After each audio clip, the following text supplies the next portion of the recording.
Are you currently caring for a loved one, maybe your parents? Or do you find yourself possibly having to care for your parents soon? How do you even start? What do you think about? What questions do you ask? Let's talk about that today.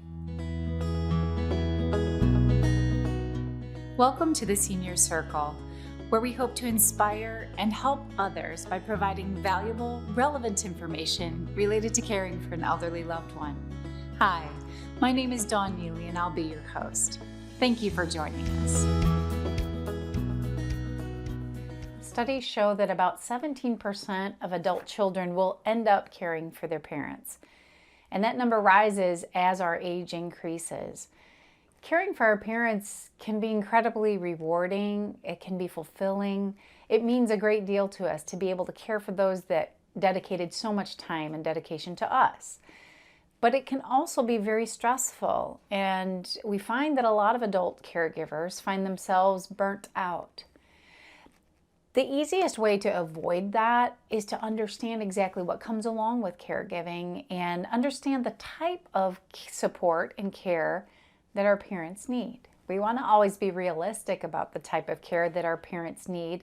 And one of the things that we can do is try to really understand the support level that they require. You can even try journaling, keeping track, actually keeping lists of the things that you find your loved one struggling with can be very helpful. Those lists can be created on a daily basis. What activities during the day are they struggling with? Those lists can be weekly and then monthly. Once you've compiled that list, you'll really get a good understanding of the things that your parents or your loved ones are really struggling with and could use some support in. So by making these lists, it really gives you a good understanding of the types of things that can be done to support your parents or your loved ones. You're making a list of ADLs. You might have heard somebody talk to you about ADLs at one point or another. Maybe somebody from a home care company or a hospital asked you, so how are they doing with their ADLs? I love it when people throw acronyms around like you're supposed to know what they are. But ADLs stand for activities of daily living. And these activities are considered crucial for a person to be able to remain independently and safely on their own. Those activities of daily living that we speak of are they're different things, such as having functional mobility, being able to get around, being able to bathe oneself. So bathing is an activity of daily living. Toileting, being able to take care of oneself in the bathroom. Feeding oneself is also considered an activity of daily living, as well as dressing. So when you're making these lists, you can determine if one of these things is included in those things that are becoming more difficult for your parents. So activities of daily living are considered extremely important, and you might even hear about activities of daily living, for example, with a long-term care insurance company. That's criteria that they take into account to determine if someone who has long-term care insurance can actually avail themselves of the benefits. Are they able to handle their ADLs? There are other activities that are called IADLs. They're instrumental activities of daily living that are a little less essential per se in terms of being able to stay independently and safely in one's home, but they're also very important. For example, maintaining one's home. Doing light housekeeping in the home is important. It's important to be in a clean environment.